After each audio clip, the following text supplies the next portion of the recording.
అంత గొప్ప రాముడు అడగలేదు రాజ్యం ఇమ్మని, తండ్రి పిలిచి రాజ్యం ఇస్తానన్నాడు. సరే నాన్నగారు అన్నాడు. మరునాడు ఉదయం ఉపవాసం చేసి తండ్రి దగ్గరికి వెళ్ళాడు.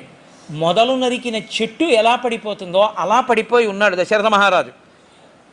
వెళ్ళి అడిగాడు, ఏం అలా పడిపోయి ఉన్నారు నాన్నగారు, అమ్మ ఎందువల్ల ఇలా జరిగింది అని. ఆవిడంది, 14 సంవత్సరములు నువ్వు అరణ్యవాసానికి వెళ్ళిపోవాలి ఇదే ముహూర్తానికి, ఇదే ముహూర్తానికి నా కొడుక్కి పట్టాభిషేకం అవ్వాలి. 2 వరాలు అడిగాను. మీ నాన్న ఇలా పడి, ఇప్పుడు ఈ వరాలు మీ నాన్న ఇచ్చినవి సత్యం అవ్వాలంటే మీ నాన్న చేతిలో లేదు, నువ్వు వెళ్ళిపోవాలి. నువ్వు వెళ్ళిపోతే మీ నాన్న మాట సత్యం అవుతుంది. నువ్వు సత్యం చేస్తావో చెయ్యవో అని బెంగెట్టుకు పడి నారచీర కట్టుకుని కాలికి చెప్పులు లేకుండా మర్రిపాలు తల మీద పోసుకుని జటలు కట్టుకుని వెళ్ళిపోయింది ఆవిడ.